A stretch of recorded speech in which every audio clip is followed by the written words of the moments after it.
Just the thoughts coming off of the dome right now. Listen, man, everything you want is on the other side of struggle. There is no glory without discomfort. There is no reward without the struggle. You must go through the mud. You must eat the shit now in order to eat the caviar later, and there is no way around it. And you may think there is that, oh, I can just get to the end goal. Life is sweet. Life is all sunshine and rainbows. And you're right, life is sweet. Life is always sweet.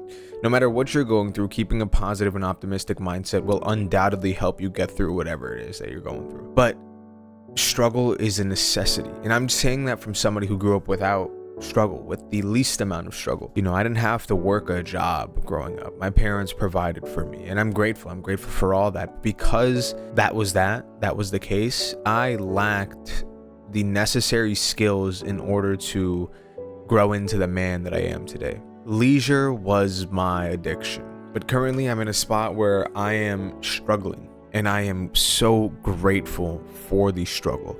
I am grateful to wake up every day and not know where the path will lead me. You must accept uncertainty and continue forward. Yeah, struggle is a necessity. There is no life without struggle. Arthur Brooks says the same thing as well, that struggle is what gets you to where you have to go. It is part of being human.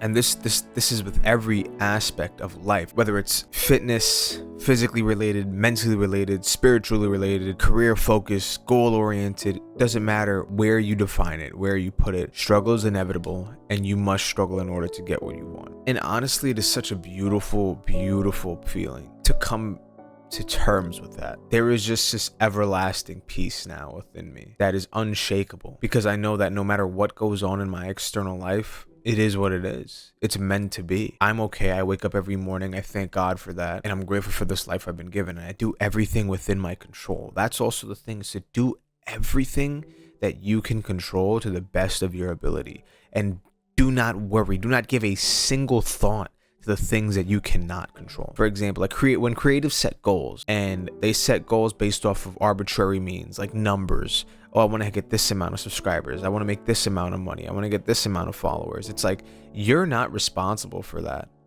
What you're responsible for is putting your best work out there, for doing the thing, for being your true, authentic, genuine self. That is what you're responsible for. Once it is out there, once you do whatever it is you have to do, it's gone.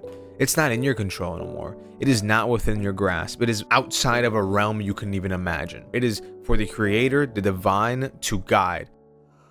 But you must continue through. There is no giving up. There is no staying in the shit. It is one foot after the other. And it's so simple, but your mind will find ways to make it complex. Don't allow it. Don't allow your mind to get in the way of you. Become best friends with your mind. Become best friends with your thoughts and ideas. And understand where malicious thoughts are coming from. Do the inner work. Look inward. Sometimes thoughts just arise. They just appear. And these thoughts can be trying to pull you down, drag you down, misdirect you from the path that you're walking on, but don't allow it to. Dude, walk steadfast. Do everything with intent. Do everything with the utmost trust in the unknown, and I will guarantee you will get to wherever it is you have to go. And it's all a process. You cannot rush struggle. You cannot rush greatness. There is no such thing. This is why I'm in the fitness industry. I love fitness.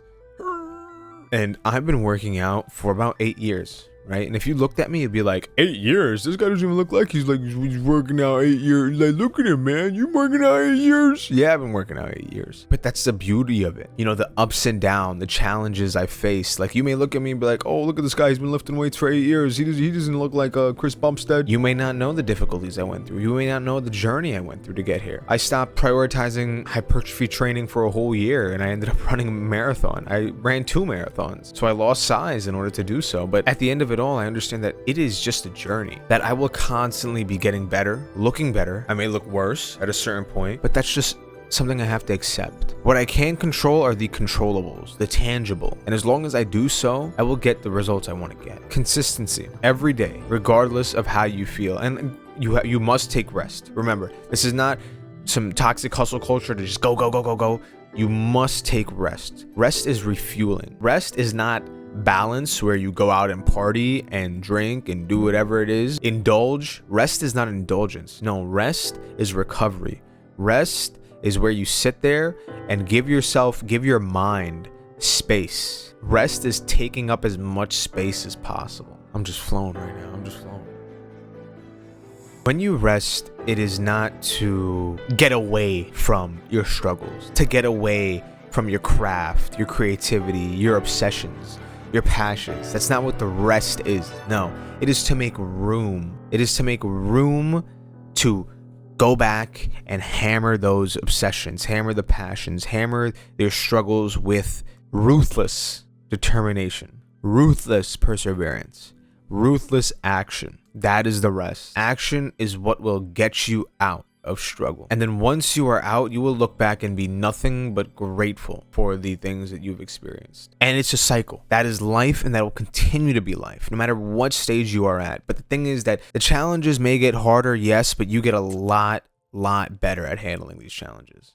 To the point where they don't even faze you. To the point where you built that temple of peace within yourself that you know you can handle whatever life throws at you. Because life will continue to throw shit at you. Like Rocky said, it ain't about how hard you get hit. It's about how you stand up when you do. When life knocks you down 10 times, you get up I never watched the movie. I never watched Rocky. I know. Sue me. When you are in the hole, there is nothing else to do but crawl out. You must know darkness in order to blossom. A tree goes both ways. I recently heard this. A tree grows downwards, the roots of the tree, digs its roots deep within the ground where light does not shine in order to grow upwards towards the sunlight. Your growth happens in the dark. Majority of your growth will take place in the dark whilst you struggle. But it is then where you blossom. It is then where you start to grow towards the light. Day by day, brick by brick, step by step. That is it. No matter where you are at in life, no matter what point you are, take it day by day. Give as much as you can in the present moment. And like I said, you just get better at handling these things. You get better to the point where it doesn't even faze you because you're like, all right, you know what to expect. And if you don't know what to expect, if you really don't know what to expect, know that you will. That whilst going through the struggle, you will figure it out.